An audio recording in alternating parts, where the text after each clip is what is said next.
এক দশকেরও বেশি সময় পর টি-20 ক্রিকেটে ফিরছে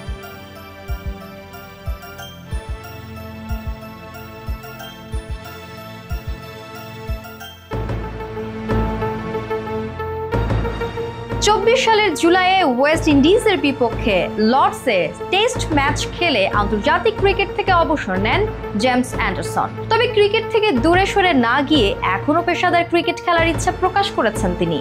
ল্যাঙ্কাশায়ারের সঙ্গে চুক্তির মধ্য দিয়ে 42 বছর বয়সী অ্যান্ডারসন দীর্ঘ 10 বছর পর টি-20 ক্রিকেটে ফিরছেন। এটি তার ক্যারিয়ারের একটি নতুন অধ্যায়। 2001 সালে ল্যাঙ্কাশায়ারের সঙ্গে তার সম্পর্ক শুরু হয়েছিল। 2025 সালে 1 বছরের জন্য আবারও এই ক্লাবের সঙ্গে চুক্তিবদ্ধ হয়েছেন অ্যান্ডারসন। কাউন্টি চ্যাম্পিয়নশিপ এবং টি-20 ব্লাস্টে খেলতে প্রস্তুত জেমস। আন্তর্জাতিক ক্রিকেট থেকে অবসর নেয়ার পর পরামর্শক হিসেবে ইংল্যান্ডের কোচিং প্যানেলে যোগ দিয়েছিলেন অ্যান্ডারসন, কিন্তু খেলার প্রতি তার ভালোবাসা তাকে আবারও মাঠে ফিরিয়েছে। অ্যান্ডারসন বলেন, ল্যাঙ্কাশায়ারের সঙ্গে চুক্তি এবং পরবর্তী মৌসুমে পেশাদার ক্রিকেট খেলার সুযোগ পেয়ে আমি উত্তেজিত।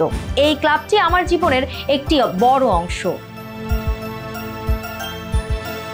অ্যান্ডারসন শীতকাল ব্যাপী কঠোর পরিশ্রম করেছেন এবং তার ফিটনেস বজায় রাখতে নিয়মিত নেটে বল করেছেন। এখন তার প্রধান লক্ষ্য আসন্ন কাউন্টি মৌসুমে মাঠে ফিরে দুর্দান্ত পারফরম্যান্স উপহার দেয়া।